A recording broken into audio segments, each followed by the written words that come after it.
कोकण म्हटले की डोळ्यासमोर येतो फेसाळणारा निळा समुद्र.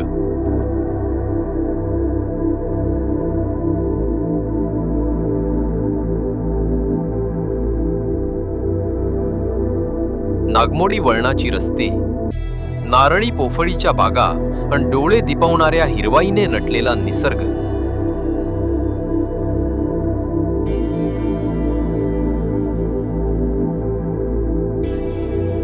लाल माती, छपराची कौलारू घरे, अगत्यशील माणसे. याबरोबरच ही शांत व पवित्र भूमी देवांचे निवासस्थान म्हणून ओळखली जाते. कोकणात अनेक कालखंड व प्राचीन संस्कृतीचा वारसा सांगणारी समृद्ध शिल्पकला व स्थापत्य शैलीने थक्क करणारी अनेक मंदिरे आहेत. कोकणात अनेक कालखंड व प्राचीन संस्कृतीचा वारसा सांगणारी समृद्ध शिल्पकला व स्थापत्य शैलीने थक्क करणारी अनेक मंदिरे आहेत. या मंदिरांच्या निर्मितीमागच्या कथाही तितक्याच सुरस व वैविध्यपूर्ण आहेत. काही दंतकथा तर काही जनमानसात रूढ झालेल्या आख्यायिका आहेत. आपण आजच्या व्हिडिओमध्ये एका सुंदर मंदिराला भेट देणार आहोत. आजच्या व्हिडिओमध्ये कोकणातील राजापूर तालुक्यामधील एक प्रसिद्ध असलेले देवस्थान म्हणजेच आडिवरेची श्री महाकाली देवीची माहिती घेणार आहोत. तेव्हा व्हिडिओ शेवटपर्यंत नक्की बघा.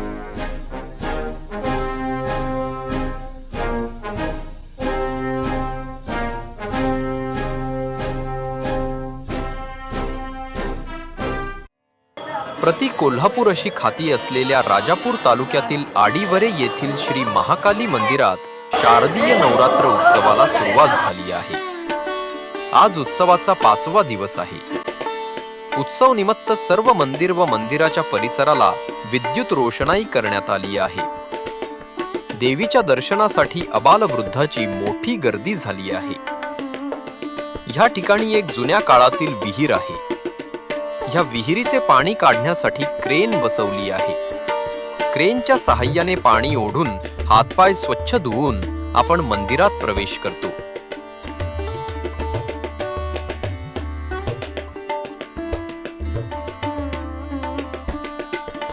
आडिवरे येथे श्री महाकाली देवीचे एक प्राचीन आणि प्रसिद्ध मंदिर आहे. हे एक जागृत देवस्थान असून कोल्हापूरच्या महालक्ष्मी देवीच्या बरोबरीचेच महत्त्व या देवीला आहे अशी भाविकांची श्रद्धा आहे. श्री महाकालीची चतुर्भुज मूर्ती घडीव काळ्या दगडातील असून ती दक्षिणभिमुखी आहे. गळ्यात माळा, मस्तकावर पंचमुखी टोप, हातात डमरू, त्रिशूळ, तलवार व पंचपात्र आहे. देवीचे पौर्णिमा व अमावस्येला नारळाचे दूध व तेल याने मर्दन करून स्नान घालण्याची प्रथा पाळली जाते. देवीला भक्तांनी 12 किलो चांदी वापरून तयार केलेली मयूर शिबिका ही पालखी पाहण्यासारखी आहे.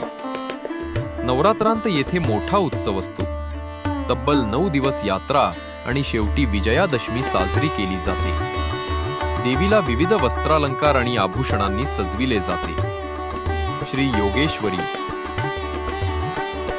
श्री महालक्ष्मी, श्री महाकाली, श्री महासरस्वती आणि श्री रवळनाथ अशा 5 देवतांची मंदिरे इथे आहेत. देवीचे दर्शन घेताना सर्वप्रथम परिसरातील नगरेश्वराचे दर्शन प्रथम घ्यावे.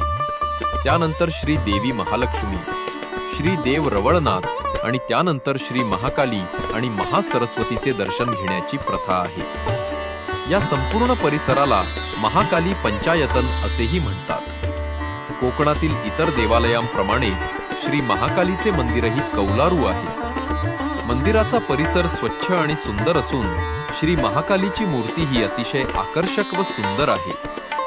मंदिराचा सभामंडप प्रशस्त आहे. नवसाला पावणारी देवी म्हणून या देवस्थानाची ख्याती आहे.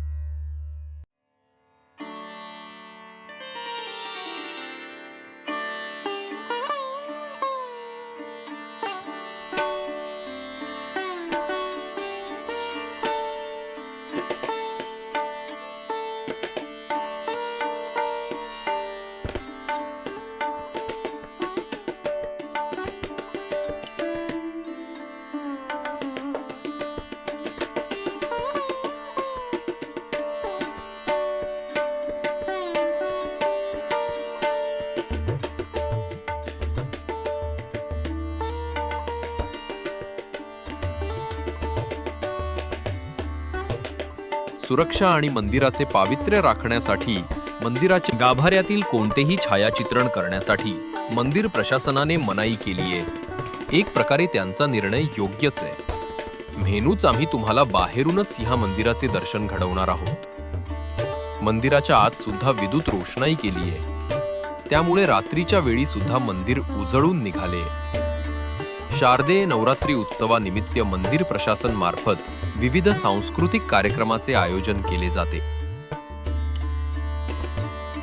आज नमन असल्यामुळे गावातील व आजूबाजूच्या परिसरातून मोठ्या प्रमाणात नमन पाहण्यासाठी गर्दी झाली आहे।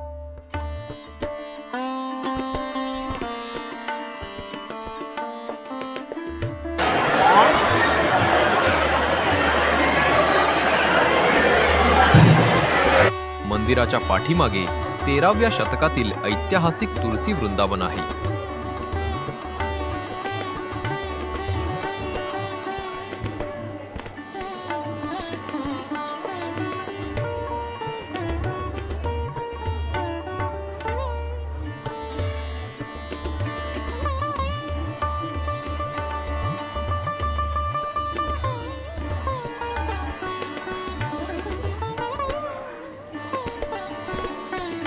श्री महाकाली देवीच्या चतुर्थ सीमा पालखी दर्शन सोहळ्याचा मान वेते ग्रामस्थांकडे असतो। देवीची पालखी निघण्यापूर्वी देवीची पूजा अर्चा त्यांच्या हस्ते केली जाते।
देवी मातेचे दर्शन घेऊन आपण बाहेर जत्रेचा आनंद आपल्याला घेता येतो.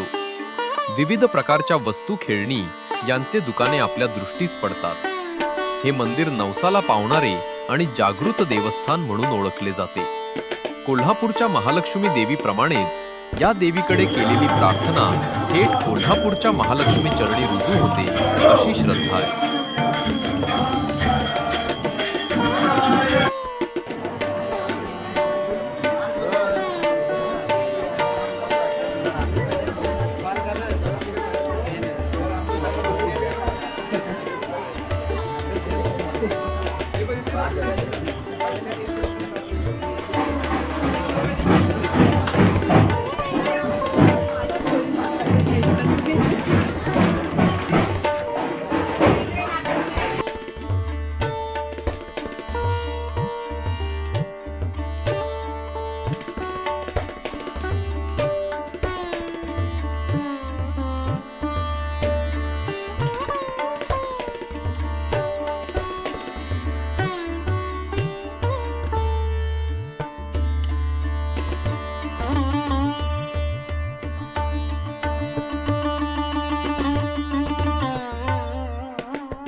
आपणही ह्या मंदिराला नक्कीच भेट द्या.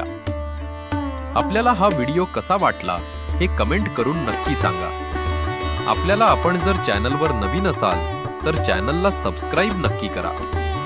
श्री महाकाली देवी आपल्या सर्व इच्छा पूर्ण करो अशी प्रार्थना देवी चरणी करतो. आणि आपण पुन्हा भेटूया एका नव्या व्हिडिओमध्ये. तोपर्यंत बाय बाय, टेक केअर.